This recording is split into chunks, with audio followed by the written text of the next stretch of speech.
Totep, Shalom, Salam. Bonjour à toutes et à tous. J'espère que vous vous portez au moins aussi bien qu'une paire de loups-boutins sur le tapis rouge du Festival de Cannes ou qu'un bracelet électronique sur la jambe du couple Balkany. Bienvenue dans les Funérailles des Tabous.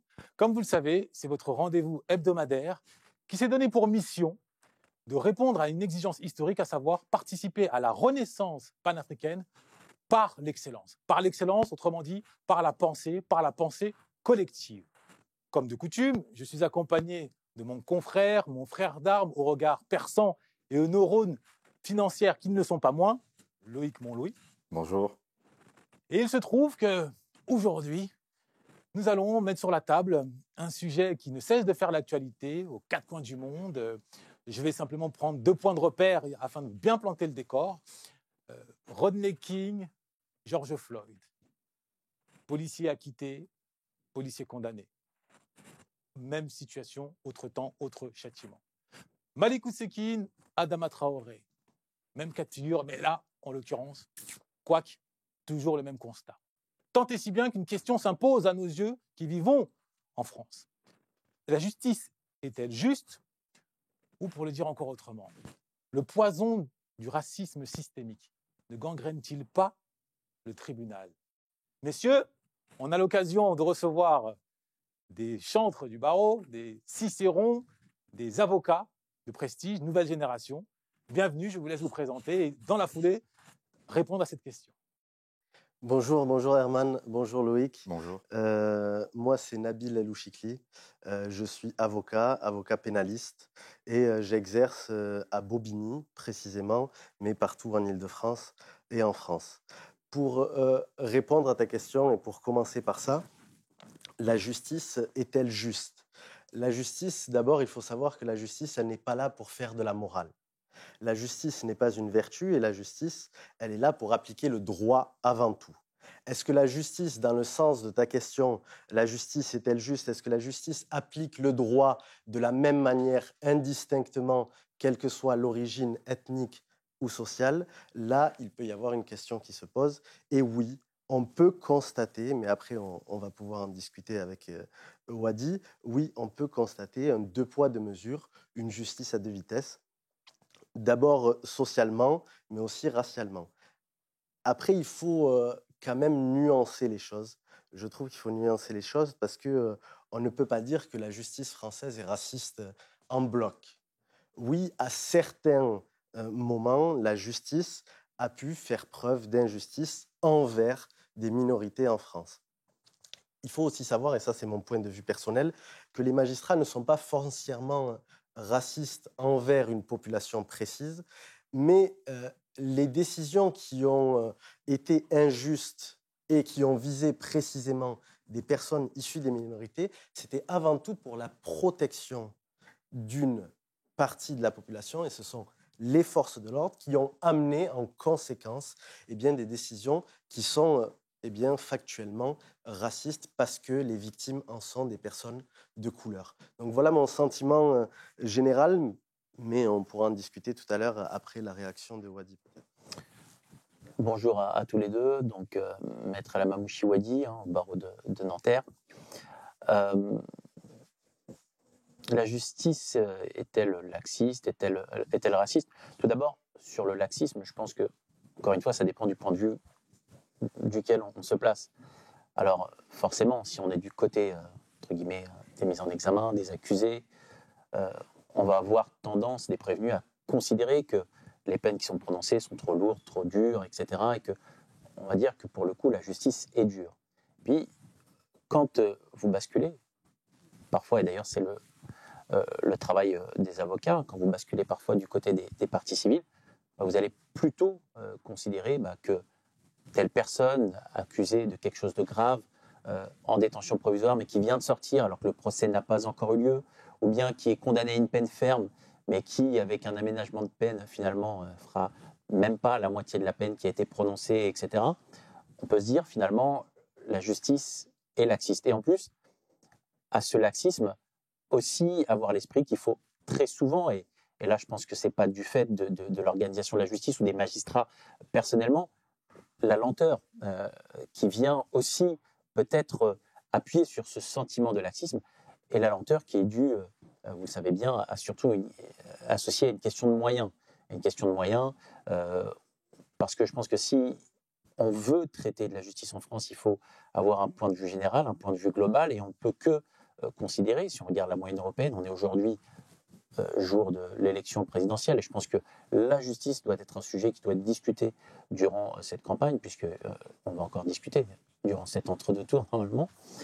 Et la question des moyens, elle se pose. Elle se pose parce que vous avez, par exemple, en France, pour 100 000 habitants, vous avez 10 magistrats, là où est-ce que la moyenne européenne a 20 magistrats pour 100 000 habitants. Vous avez uniquement 34 greffiers pour 100 000 habitants en France, là où vous en avez le double en ce qui concerne la moyenne européenne. Donc je pense que c'est plus une question de moyens. Il y a une question de moyens. Il y a une question de moyens qui est en jeu, mais pas que si on est honnête. Pas que, je dis qu'il y a cette question de moyens à prendre en compte. Le laxisme aussi, c'est une question de point de vue, forcément, parce que si on est partie civile, on veut forcément que la personne soit condamnée le plus sévèrement possible. Puis si au contraire, on est du côté de l'accusé, bah forcément, on veut quelque chose qui soit moins dur et moins lourd pour soi. Alors après, sur la question du racisme systémique dans la justice, je dirais qu'il faut identifier deux choses, racisme et systémique. Il peut y avoir, et on a pu le voir avec Nabil notamment, à travers des décisions, à travers des procès, à travers tout simplement des situations de comparaison où on compare effectivement une telle personne dans la même situation, comment elle est traitée judiciairement. On l'a pu le voir et on a pu le soulever parfois même dans les médias, dans des dossiers assez emblématiques. Je ne vais pas dire de nom aujourd'hui, mais des personnalités. Pourquoi ? C'est interdit le Non, c'est pas interdit. Dire des noms, on est là pour percer les tabous. Rien n'interdit. Mais par exemple, on peut considérer que en ce moment, après, tout ce qui concerne les affaires post-MeToo, les affaires de viol, etc., on peut. Monsieur Ramadan. Par exemple, voilà, vous voyez que je l'ai à peine prononcé, que déjà vous l'avez envisagé, mais on peut par exemple considérer. C'est un cas emblématique. C'est un cas qui a été extrêmement. On peut s'y attarder quelques instants. Voilà, un cas qui a été extrêmement emblématique, qui est toujours extrêmement emblématique. Et on peut. Comment vous l'avez vécu, vous, non seulement en tant qu'avocat, mais en tant qu'homme, avec, disons-le, une proximité culturelle? Alors, effectivement, il ne faut pas la rejeter, il ne faut pas la. Pour recontextualiser, pour recontextualiser, téléspectateurs, il faut, bien sûr.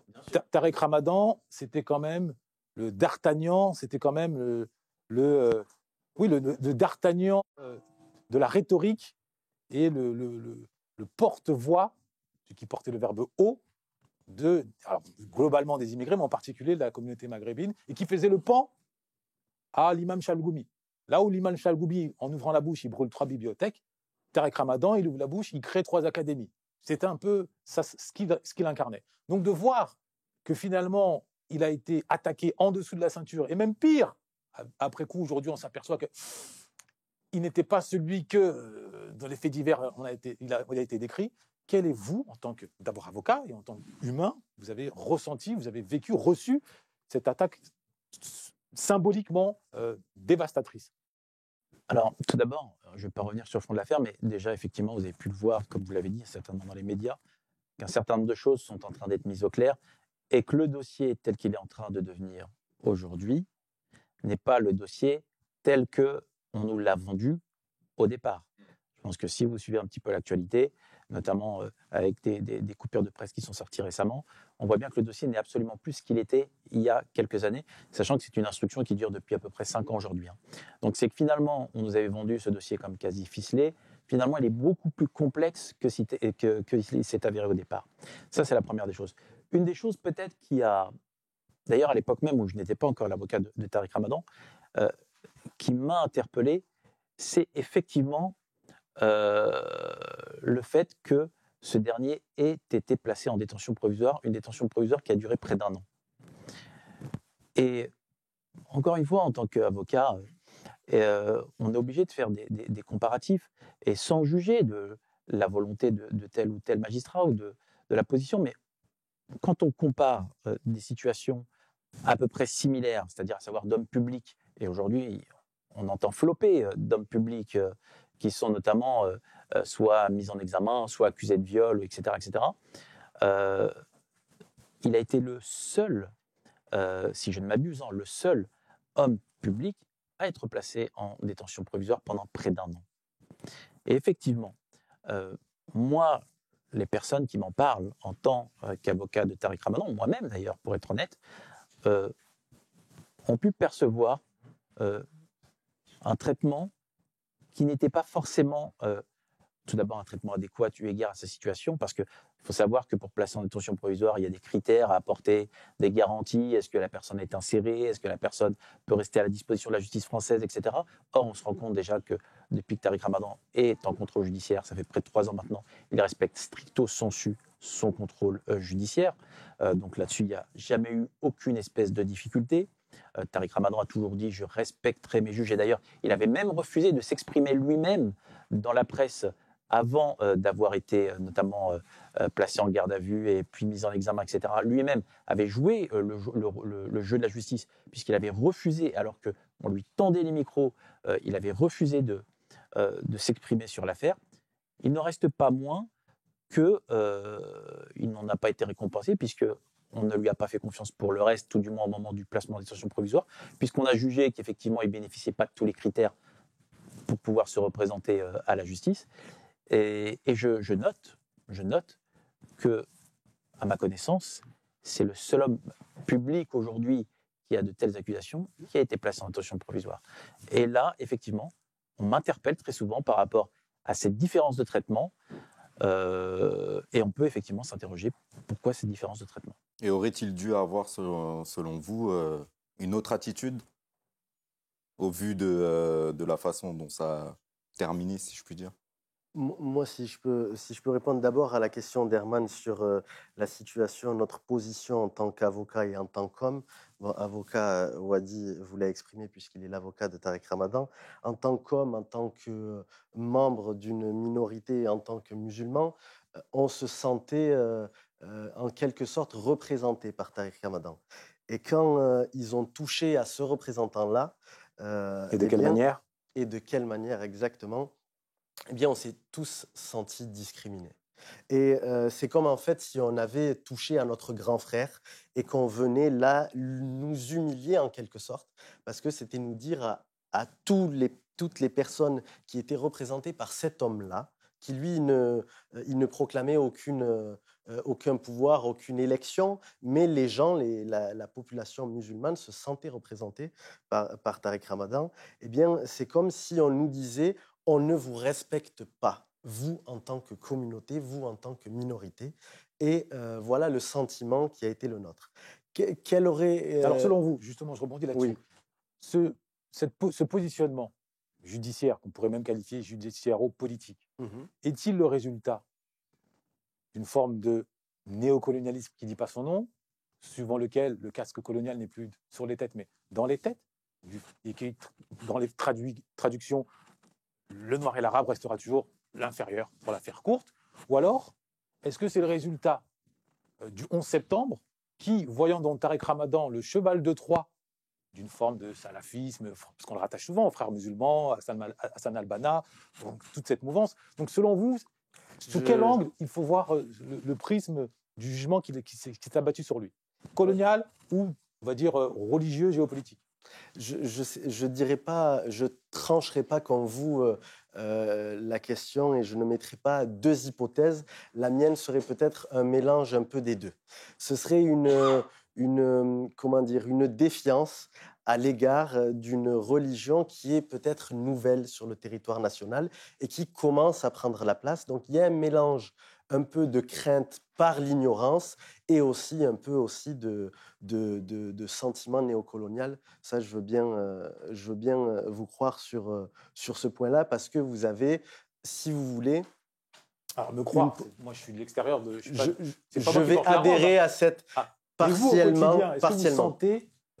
Ce qu'on peut dire, c'est que globalement, Tariq Ramadan était aussi, avait aussi cette symbolique finalement de l'arabe ou du noir, excusez-moi le terme, mais qui ne ferme pas sa bouche, qui ne ferme pas sa gueule devant les politiques, etc. Et parce qu'à cette dimension géopolitique, historique, etc., il faut aussi y associer, je pense, une dimension aussi personnelle, parce que beaucoup d'hommes politiques beaucoup de journalistes en voulaient à Tariq Ramadan pour avoir notamment Chloé Opiloui par Tariq Ramadan. Donc il y avait une certaine rancœur intellectuel. De beaucoup d'hommes politiques, de beaucoup de journalistes qui d'ailleurs voulaient sa peau. Et qui d'ailleurs, au moment où effectivement il était placé en garde à vue puis mis en examen, se sont frottés les mains en disant, et même certains journalistes, quand ils voyaient effectivement des injustices, des choses qui étaient faites, finalement, ouais, mais c'est Tariq Ramadan, là où effectivement on aurait pu penser que faire le métier de journaliste, c'était aussi savoir penser contre soi et savoir aussi dénoncer les injustices lorsqu'elles sont flagrantes, ou tout du moins les mensonges et les contre-vérités. Eh bien, il y avait cette dimension, ouais, mais finalement, c'est Tariq Ramadan et on ne va pas forcément mouiller la chemise pour le défendre. Donc, il y avait aussi ce côté-là. Je vous donne un exemple. Vous avez certainement assisté à Jean-Jacques Bourdin qui a été... Voilà, donc... l'ironie de l'histoire. L'ironie de l'histoire, qui notamment... n'a pas été tendre. N'a pas été... C'est un mot tendre, pour le coup, n'a pas été tendre. Il a été plus que ça. Il a été... presque insultant à l'endroit de Tariq Ramadan. C'était pas une interview. Beaucoup de gens ont même dit à Tariq Ramadan pourquoi avoir fait cette interview. On avait l'impression que Jean-Jacques Bourdin était là finalement pour porter le fer contre vous et pas pour essayer d'avoir la manifestation de la vérité ou tout du moins entendre votre témoignage. Bien, finalement, ces mêmes personnes qui s'en prenaient à Tariq Ramadan se sont vues accusées de faits à peu près similaires ou enfin tout du moins dans la même verve. Et on les voit, eux, pour le coup, se défendre et tenter de faire droit à tout ce que Tariq Ramadan demandait par le passé. La présomption d'innocence. La présomption d'innocence. On a refusé la présomption d'innocence de Tariq Ramadan. Et j'irai plus loin, on a refusé la présomption d'innocence parce que vous dites, parce que le débat, il est effectivement en ce qui concerne la justice. Mais la justice, elle ne se rend pas que dans les tribunaux. Parfois, vous pouvez être relaxé, vous pouvez être acquitté dans un tribunal, mais la justice médiatique, la justice devant l'opinion publique, elle a déjà été faite. Or, les médias, au début de cette affaire, ont tout de suite condamné Tariq Ramadan. Très rapidement. Flopé d'articles qui sont sortis. D'ailleurs, je n'ai pas mémoire qu'une affaire concernant des viols post-MeToo ait été autant traitée et eu autant d'articles que celle de Tariq Ramadan. Vous pouvez tous les regarder les unes après les autres. Il n'y en a aucune qui a eu autant d'articles, autant de... retentissement médiatique, autant de... le fait de feuilletonnage, j'ai envie de dire, de cette affaire. Il n'y en a eu aucune. Donc, si l'on comprend bien, la justice médiatique, elle, adopte plus le racisme systémique plutôt que la justice dans les tribunaux? Bien, moi, ce serait ma position, pour être honnête. Ce serait ma position parce que, finalement, vous savez, et d'ailleurs, j'ai pu le voir dans le dossier concrètement, lorsque vous avez effectivement des choses qui vont dans votre sens, si les juges voient que ça va dans votre sens, ils vont dans votre sens. Effectivement, ils sont là pour effectivement instruire à charge et à décharge, pour prendre des décisions qu'ils considèrent, eux, au vu des éléments qu'ils ont à leur possession et au vu de leur vision du droit, juste ou pas. Et on peut considérer qu'il y a ce code finalement de procédure pénale qui encadre les décisions des magistrats. Ce qui n'est pas le cas forcément des journaux, des journalistes. Et les magistrats ne sont pas influencés par les médias? Alors après, ça, encore une fois, c'est autre chose. Pas que dans cette affaire, alors à ce moment-là, j'ai envie de vous dire. Il est évident, d'ailleurs, c'est pour ça que vous avez parlé de la justice, est-elle laxiste, ou voilà, etc. J'ai envie de vous dire, qu'est-ce que la justice, si ce n'est que la traduction des rapports de force dans la société? Qu'est-ce que la justice, si ce n'est que l'application de la loi? Que vous soyez puissant ou misérable. Voilà, exactement.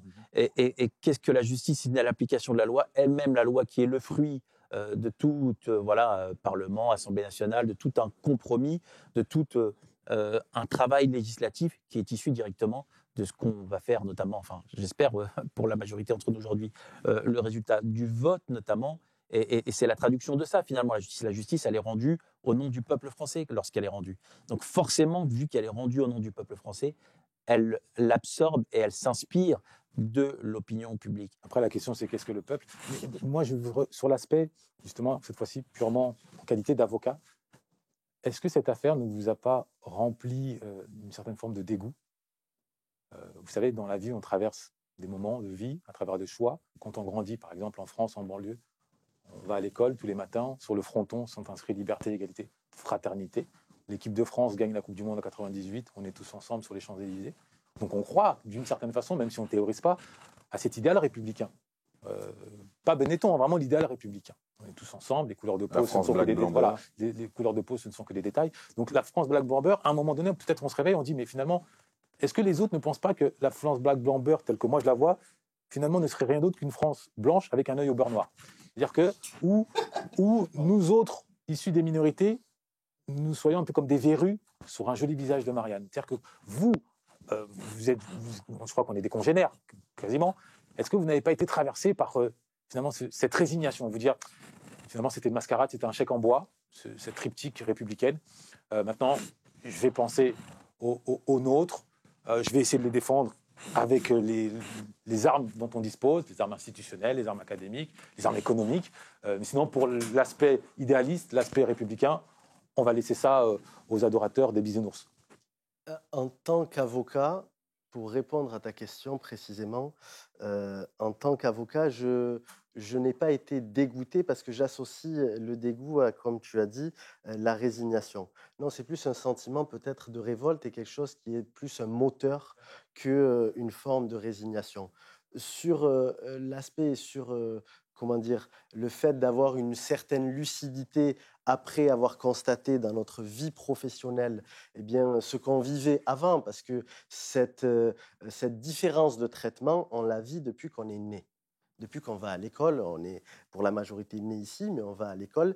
Et en tant que minorité, on a toujours vécu une certaine différence de traitement. Oui, mais jusque-là, si je rebondis, la différence de traitement, elle était davantage rattachée à une sorte d'infériorité sociale ou intellectuelle. On n'avait pas les outils, donc d'une certaine façon, si on nous contrôle, c'est parce qu'on est plus ou moins des graines de Caïra. Si on nous refuse à tel emploi, c'est parce qu'on a l'accent un peu du ghetto. Donc il y avait toujours cette explication qui venait finalement apaiser ces sentiments de révolte. Alors que là, Tarek Ramadan, c'était vraiment le prince de l'éloquence. Et auteur, dans la patrie de Victor Hugo, c'est pas rien. Et de voir qu'on le détruit, parce que littéralement, on l'a vu avant et après, on peut faire une photo avant et après, c'est plus le même homme, liquéfié, c'est particulier, même s'il reprend des forces, c'est un phénix comme on voudra. Toujours est-il que la figure, la statue, a été fissurée. Donc vraiment, vous m'avez répondu en partie, la réponse de Maître Alors, m'intéresse. Deux choses. Ouais. Tout d'abord, répondre sur le fait que c'est un peu caricatural. Et en même temps, il ne faut pas caricaturer de dire, je pense qu'il ne faut pas être dans une logique de victimisation totale. Il faut aussi le dire parce que, effectivement, ce que vous dites existe. Ça existe, bien sûr, on y est confronté tous les jours et on le voit, y compris à travers la profession d'avocat. C'est-à-dire le refus de notre excellence. Et y compris à travers notre profession d'avocat, on le voit. Mais il n'en reste pas moins que vous allez aussi, et d'ailleurs c'est dans ces grosses affaires-là qu'on peut le voir, notamment dans les grosses affaires, vous allez avoir les gens qui vont être parfois même plus courageux que, entre guillemets, les communautaires, qui ne sont pas nécessairement noirs, arabes, musulmans, tout ce que vous voulez, et qui vont se battre corps et âme pour la justice d'une personne, que ce soit pour Tarek Ramadan ou pour d'autres. Important de le souligner. Voilà. Pardon, je vous ai pas entendu. C'est important de le souligner. Il est important de le souligner, et vous avez raison.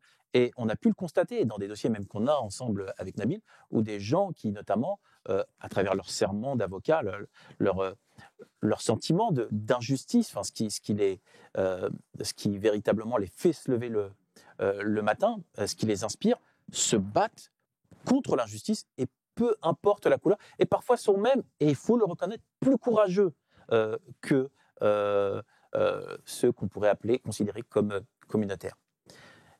Et donc ça, il faut le souligner, parce que je pense que c'est important aussi de le reconnaître. Et je ne pense pas, pour aller dans le sens de ton développement, du fait de se réveiller et de voir que l'idéal républicain est un leurre, je ne pense pas qu'il faille se réfugier dans le communautarisme. Je pense que la République, elle est composée de tous les citoyens, nous y compris. C'est-à-dire que notre point de vue, je pense qu'il faut que... Nous sommes des bâtisseurs de la nouvelle République, d'une certaine façon. Exactement. Parce que la France d'hier, avec le colonialisme et cette vision de la minorité de l'Africain, du Nord-Africain qui vient sur le territoire et qu'on exploite, elle est terminée, et il faut que nous aussi, avec des postes clés, avec l'excellence, comme tu dis, eh bien, nous prenions la place qu'on refuse de nous donner. Et c'est pour ça que je te dis, il ne faut pas que l'on se réfugie dans le communautarisme, il faut qu'on reste fort et fier de notre identité, de là d'où on vient, de nos particularités, mais il faut aussi que l'on construise avec les autres. Et donc, vous ne croyez pas vraiment aux forces du groupe? C'est-à-dire que derrière la communauté, il y a l'aspect de groupe qui rassemble les forces pour aller dans une direction commune. Ce n'est pas à négliger. Juste pour rebondir là-dessus. Mon deuxième aspect de la question concernait le fait que, que vous avez dit que le racisme qu'on subit étant jeune, parce qu'on n'a pas les codes, parce qu'on est jeune, etc., se faire contrôler, etc. Et vous l'aviez opposé au racisme par rapport à l'excellence. Il y a une étude sociologique, et je pense que vous avez raison, vous pointez quelque chose de vrai là-dessus. Il y a une étude sociologique qui dit que, à l'époque où les foulards étaient portés par uniquement les femmes de ménage, finalement, où finalement il n'était pas visible, il était peu visible, puisque c'était des femmes de ménage qui le portaient, etc., ça posait pas problème. Et à partir du moment où des femmes qui ont eu des positions importantes dans des sociétés, dans des groupes, en tant qu'avocates, dans différentes positions, ont commencé, elles, à porter le voile, c'est là où la question du voile est devenue visible, puisqu'elles étaient elles-mêmes visibles, et c'est là où la question a commencé à faire débat, la question du voile. Et je pense qu'effectivement, lorsque on arrive à un certain niveau, peut-être que les élites, contrairement à ce qu'on peut croire, sont plus rétives à la diversité que ne le serait peut-être ce qu'on appelle la France d'en bas. Ça peut effectivement participer aussi du constat que vous avez fait. Voilà. C'était pour répondre peut-être à Loïc en croisé. Oui, je pense effectivement, et comme je disais à Herman, il faut être fort et fier de son identité. Je pense que le groupe, la communauté, est un moteur et il ne faut surtout pas la nier. On est ce qu'on est, il faut qu'on s'enracine peut-être encore plus, parce que nous, on a été en quelque sorte déracinés, parce que nos parents, eux, ont une histoire ailleurs. Nous, on a une histoire, une identité qui est complexe, qui est plurielle et qui est complexe. Et donc, il faut que l'on se rattache et qu'on revienne à nos racines. Et factuellement, ça veut dire quoi? Les prénoms, c'est quoi? S'enraciner dans ces... Quelle est la différence finalement entre se cacher derrière une communauté et agir, si je comprends bien, pour une... Déjà, l'assumer, c'est déjà une très bonne chose. L'assumer. Et peut-être, je ne sais pas moi, revenir peut-être et... Sur la question des prénoms, parce que l'enracinement, quelle est votre position? Moi, juste pour répondre très rapidement, je suis pour qu'on porte les prénoms aussi de nos ancêtres.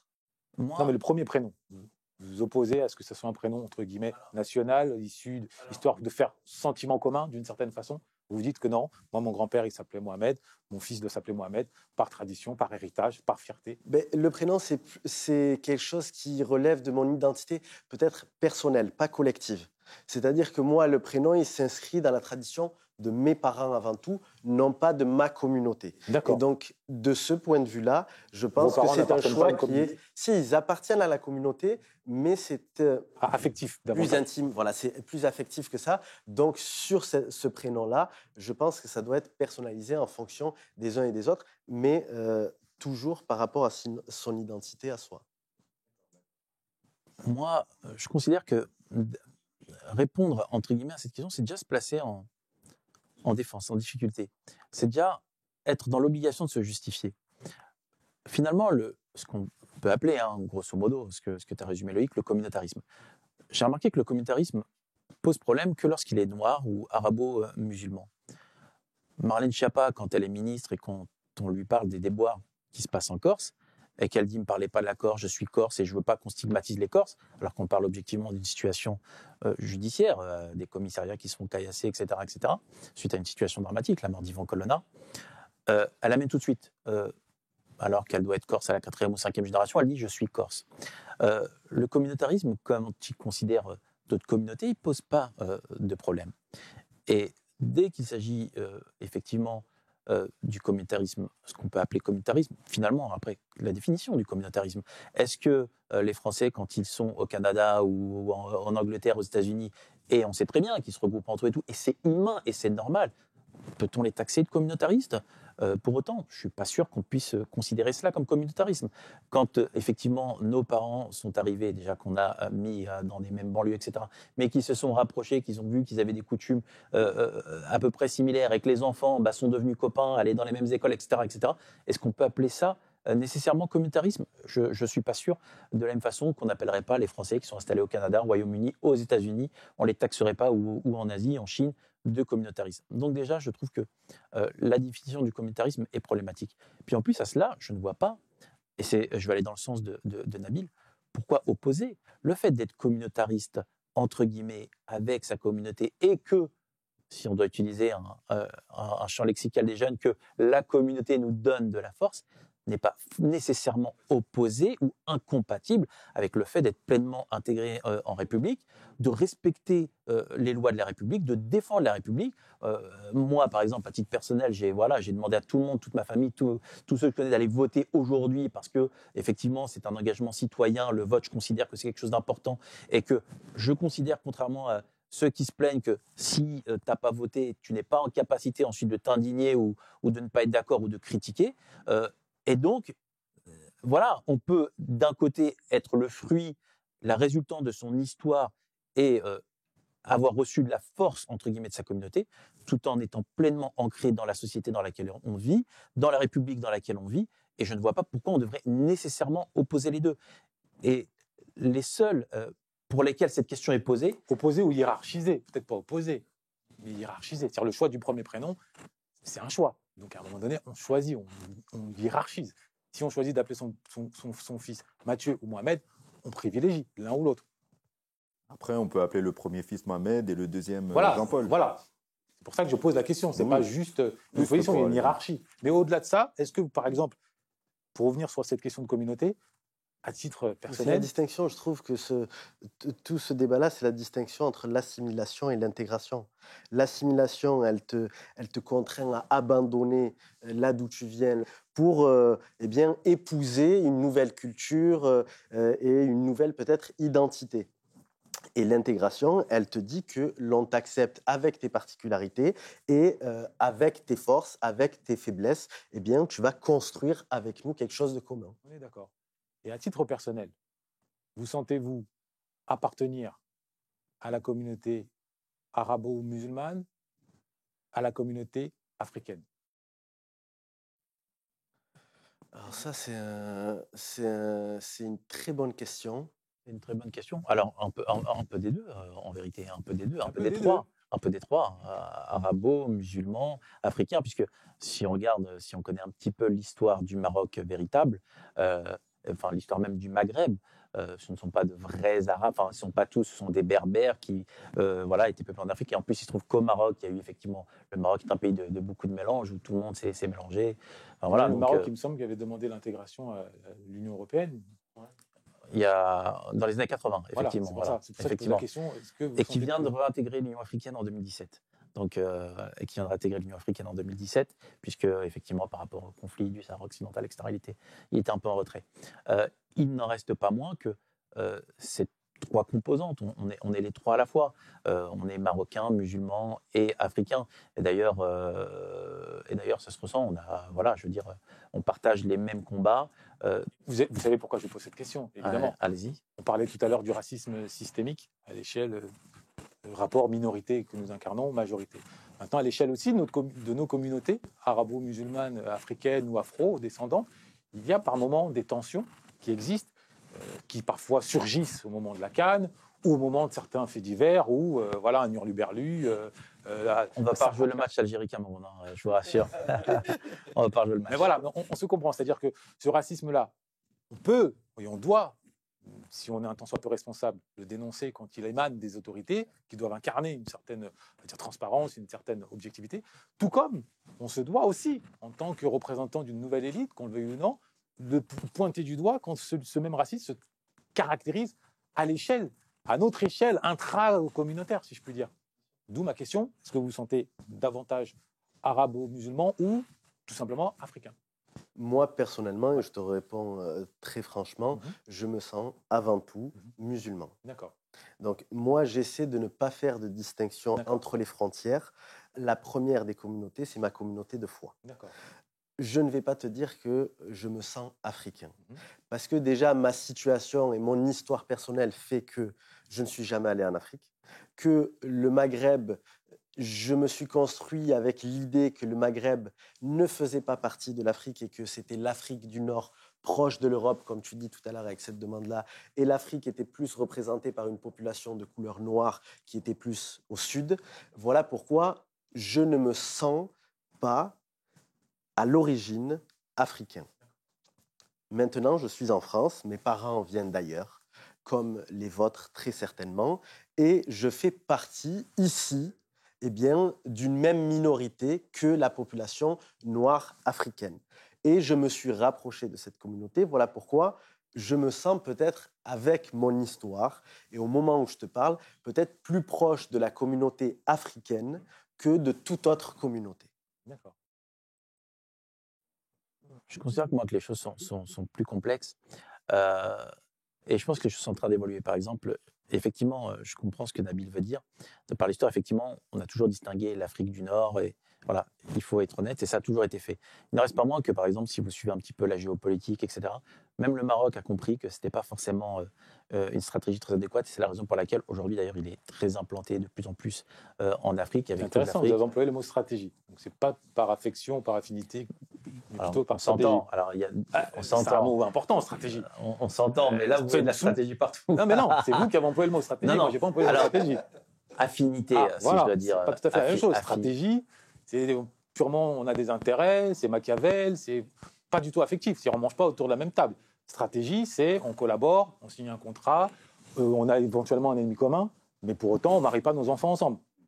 Non, alors, j'utiliserai peut-être le terme plus approprié d'affinité. Okay. En tout cas, mais il n'en reste pas moins, parce que je parlais à l'échelle d'État, et vous savez très bien que les États n'ont que des intérêts. Donc, les États, on peut très bien, voilà, la France et l'Angleterre sont très proches culturellement parlant. Il n'en reste pas moins qu'ils ne s'entendent pas nécessairement.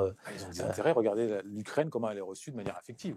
Les migrants ukrainiens, il y a quand même une affinité culturelle, même visuelle. Là-dessus, on est d'accord. Alors que les États ont des intérêts, mais derrière les États, il y a des êtres humains. Alors que si on regardait culturellement, je ne suis pas sûr que les Ukrainiens soient plus proches de la France que beaucoup de pays d'Afrique. Là-dessus, on est d'accord. Mais en tout cas, cette vision, elle est en train de changer, y compris dans les pays concernés. Et c'est aussi, du coup, c'est un défi, et c'est un beau défi. Je pense que c'est en train de marcher, entre guillemets, en ce qui se passe du côté de l'Afrique du Nord et de l'Afrique en général. Je pense que c'est en train de marcher. Mais si on est honnête, ici, intellectuellement, je ne fais pas, moi, la distinction, puisque finalement, je vois qu'on est globalement tous, on subit à peu près tous les mêmes discriminations, etc. Et je vais même vous donner un exemple. Moi, par exemple, dans ma jeunesse, je m'identifiais beaucoup plus à des Noirs américains, par exemple, qu'à même des leaders arabes. Je vais vous en donner. Alors, Malcolm X, Mohamed Ali, Martin Luther King moins, si je dois être honnête. Martin Luther King moins. Mais oui, effectivement. Donc, les modèles, et y compris parfois en tant qu'avocat, on s'inspire aussi beaucoup. Vous avez oublié tout à l'heure une affaire extrêmement célèbre. Vous avez fait, et j'étais un petit peu déçu d'ailleurs de votre part, vous avez soulevé deux affaires judiciaires extrêmement importantes. Mais l'affaire la plus importante, et qui est extrêmement emblématique et qui pourrait presque résumer notre débat aujourd'hui, c'est l'affaire O.J. Simpson.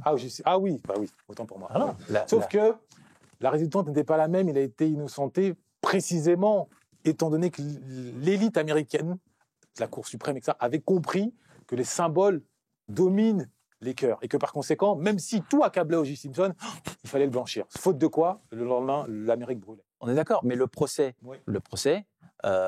les médias coupables, le procès, les jurés noirs l'acquittent. Donc voilà, parce que c'est joué au sein, encore une fois, de ce procès. C'est pas jouer l'affaire en vérité avec les preuves matérielles, etc. Non, c'est la symbolique. C'est jouer la symbolique, l'opinion publique et un débat de société qui s'est fait et qui s'est inscrit. Hélas, vous êtes tellement éloquent que on pourrait parler des heures et des heures. Je vous poserai juste une dernière question en guise de conclusion. Si vous pouvez répondre rapidement, est-ce que vous défendriez Éric Zemmour? Tout dépend de l'infraction qui lui est reprochée. Tout dépend de l'infraction. Moi, je vais vous surprendre.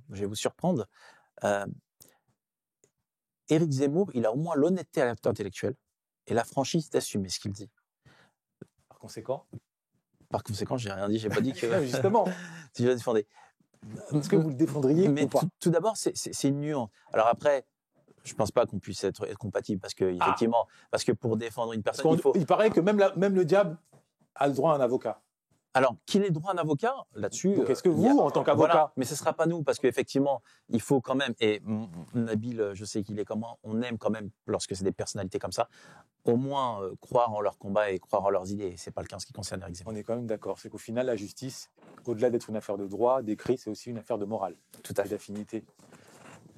Les funérailles des tabous, comme vous le constatez, ne laissent aucun sujet sur le bord de la route, aucun sujet central qui structure notre communauté et autour duquel nous devons nous organiser afin de participer à la renaissance par l'excellence. On ne cessera de le rappeler. Tout seul, on va vite, mais c'est ensemble qu'on va loin. Et c'est ensemble, autour d'une table, qu'on va loin et haut. C'était les funérailles des tabous. On vous dit à très bientôt.